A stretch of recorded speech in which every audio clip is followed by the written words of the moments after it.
morning children, welcome to the channel. Just once again I am going to repeat the page number 158 distance formula. The distance between the points P x1 y1 and Q x2 y2 is PQ equals to square root of x2 minus x1 whole square plus y2 minus y1 whole square, which is called the distance formula. This is page number 158. You have to verify once. In this distance formula we are having the remarks are there. Sir, what are the remarks here now? The remarks are, the first remark in particular, the distance of a point P x comma y from the origin O0 comma 0 is given by OP equals to square root of x square plus y square.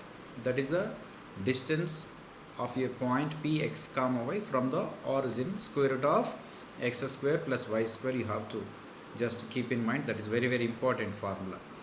The second one, remark second, we can also write PQ equals to square root of x1 minus x2 whole square plus y1 minus y2 whole square. In the bracket they were given y. This is equals to our distance formula. In the distance formula, PQ equals to x1 minus x2 whole square plus y2 minus y1 whole square. In the remark 2, PQ equals to x1 minus x2 whole square plus y1 minus y2 whole square. So these two, why they were given in the question mark, that is, these two are equal formulas. What are they? Our distance formula square root of x2 minus x1 whole square plus y2 minus y1 whole square equals to, here it is, remark 2 it is, x1 minus x2 whole square plus y1 minus y2 whole square.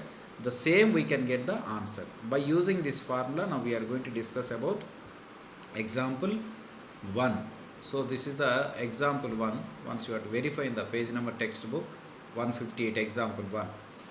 Do the points. Just once, example 1. Do the points 3 comma 2 minus 2 comma minus 3 and 2 comma 3 form a triangle question mark. If so, name the type of a triangle formed. So first of all, we have to take the given 3 points are P, Q, R respectively. Then after we can use the distance formula. We know very well distance formula. You can take the rough notes and you can solve this one. The first 2 points are P, Q.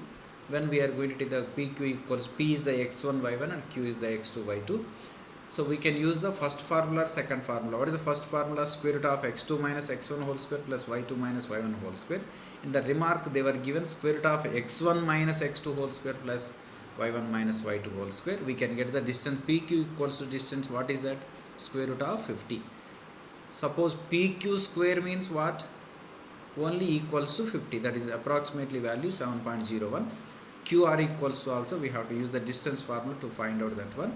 Square root of 52 equals to 7.21, and PR also, that is a square root of 2. So these 3 distances, now here the statement is given down. Since the sum of any 2 of these distances is greater than the third distance, therefore the points P comma Q and R form a triangle.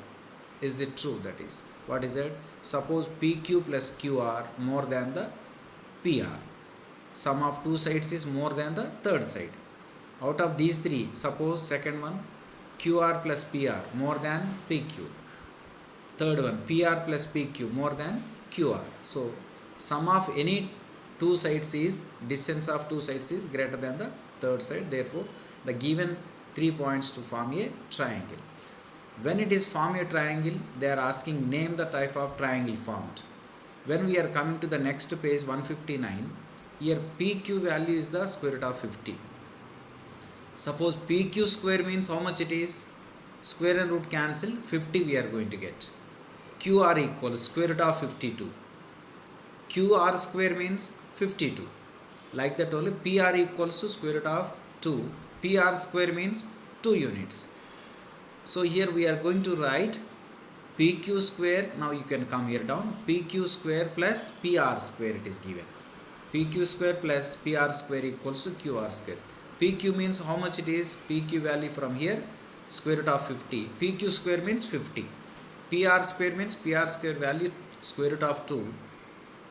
PR square value 2, that is 50 plus 2, 52 equals to QR square value 52, that is equals to 52 plus 52. Therefore it is a right angle triangle, that we can say that one. Therefore angle PQR is a right triangle, angle P is the 90 degrees, that one. Now when we are coming to the example 2, already I have told you that show that the points 1 comma 7, 4 comma 2 and minus 1 comma minus 1 and minus 4 comma 4 are the vertices of a square, means let the given points, we can say that A, B, C, D are the given points, and we have to find out all the distances A, B, B, C, C, D, D, A. In this once you have to verify all the A, B equals to, we are using the distance formula, that is very important.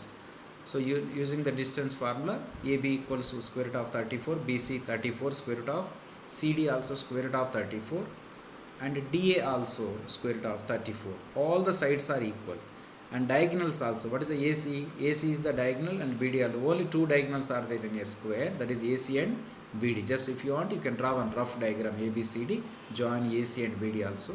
All sides are equal. That's why down it is given. Once you see that, since AB equals to BC equals to CD equals to DA, these are the sides, and AC equals to BD, that is the diagonals. All the four sides of a quadrilateral ABCD are equal, and its diagonals AC and BD are also equal. Therefore ABCD is a square, it is. Next, when we are coming to the now alternative method is there, that so once you verify that one, example 3, when you are coming to the example 3, this is the diagram it is given in the example 3. What is that? So once you can read this one, figure 7.6, once you have to verify the 7.6 figure. In the 7.6 figure, the arrangements of desks in a classroom. Ashima, Bharati and Camilla are seated A 3, 1, B 6, 4 and C 8, 6. We can see easily that they are in the straight line, right, respective. Do you think they are seated in a line? Yes, while watching the figure, we can say they are in the straight line. Then mathematically we have to prove that one. So we have to take the given points. A, what is that? 3, 1 and B 6, 4 and C 8, 6. We have to find out the three distances. Here you can come to the one more page number 160. Here AB distance. Using the distance formula, we have to find out AB equals to, what is the AB? A is the x1 y1, B is the x2 y2. You have to keep in mind and substitute in the distance formula. AB equals to 3 into square root of 2, BC equals to 2 into square root of 2, AC also square root of 50, that means equals to 5 into square root of 2. So we have to find out they are seated in a line or not. So here the sum of two sides means AB plus BC. AB value 3 root 2 plus BC value 2 root 2. 3 root 2 plus 2 root 2 means 5 root 2, that is equals to AC. That means any sum of two sides equals to third side, means we can say that the points A, B and C are collinear. If they are the given, I have told you what is a collinear points means, if 3 or more points in a straight line means they are the collinear points. Now here also, therefore the given points are collinear points. How can you find collinear points? Means tell me, sum of any two sides is equals to third side, that is therefore they are seated in a line. That is example 3. When we are coming example 4, I have told you yesterday, that is a 10th problem. Find a relation between x and y. Once yesterday video you have to verify, that is such that px comma y, point px comma is equidistance. Equidistance means distance of xy and 7 1, distance of xy and 3 5. Point x comma y, we have to take the p, and given 2 points are 7 1 and 3 5, A and B. Let px comma y be equidistance from the points A 7 1 and B 3 5. So we have to equidistance means therefore PA equals to, or otherwise AP equals to BP we can find, or therefore when we are going to squaring, no, that distance formula we have to verify and find out that one. That is the relation between the x and y, means therefore finally we are getting x minus y equals to 2. This is the required relation between the x and y. That is regarding the example 4. When we are coming to the example 5, This is example 5 related of exercise 7.1, seventh problem. There is a seventh problem, find a point on the x-axis they asked. Here now, find a point on the y-axis means, the point on the y-axis means in that points y coordinate is 0. So here it is given, this I am reading the problem, example 5. Find a point on the y-axis which is equidistant from the points a 6, 5 and b minus 4, 3. We know that let the point on the y-axis means 0, the point on the y-axis means opposite we have to take. The point on the y-axis means x coordinate must be 0 in that point. That's why 0, y. From 0, y to distance of a 6, 5 and 0, y to minus 4, 3. You have to make it the distance. This is the distance equals to. Then find out the y equals to 9. Y equals to 9 means therefore the point on the y-axis is 0, 9 it is. This is 0, 9. Then after we have to find out the distance also, AP distance and BP distance. Why means they said in that equidistance therefore AP equals square root of 52 units, BP equals square root of 52 units. So these are the example problems, and today we are going to give some problems, that is periodic test 1 question paper will be given in the WhatsApp group, and one by one read once, twice. You have to read and attempt the questions properly. You have to write in the long sheet papers. Thank you. Have a nice day. All the best for period.